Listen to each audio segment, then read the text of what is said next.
I do a lot of volunteering and work with kids. Matter of fact, I do tutoring a lot. I retired kind of a couple years ago, but I like helping kids learn how to read.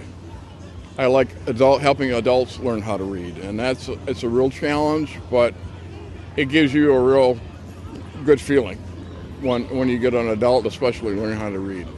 Luckily, I grew up in Lansing. I went to Lansing Everett, graduated in 1964.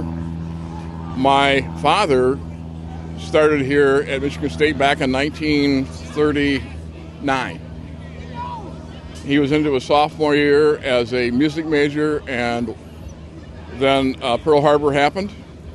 So he had to choose between getting a chance of getting drafted into the Army or joining the Navy. So he went over to Jackson, Michigan, and joined the Navy, and he was gone for 4 years. He came back, he switched his major to business, and he graduated from here in 1938. So my family is like a third generation.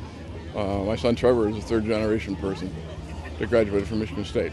After I graduated from here, I went to what used to be called General Motors Institute, and I started there. I was started a small TV studio and color broadcasting studio, and it was one of the best in General Motors until about 10 years later, and the university decided to have either an uplink and a downlink for video.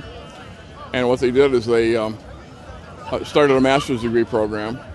For me, it was not my cup of tea, and that it was kind of boring, because all we would do was tape instructors and whatever, and send out the tapes the next day, make copies, and send out 100 tapes. So I got interested in computers, and I got interested in teaching. And I started teaching at the university in about 1981. I guess it's one of those things where I grew up listening to the radio, some of those late-night basketball games that were on the East Coast or West Coast or whatever, same thing with football. It was just kind of in my blood. Luckily, I grew up in my neighborhood in Lansing with what used to be the ticket manager.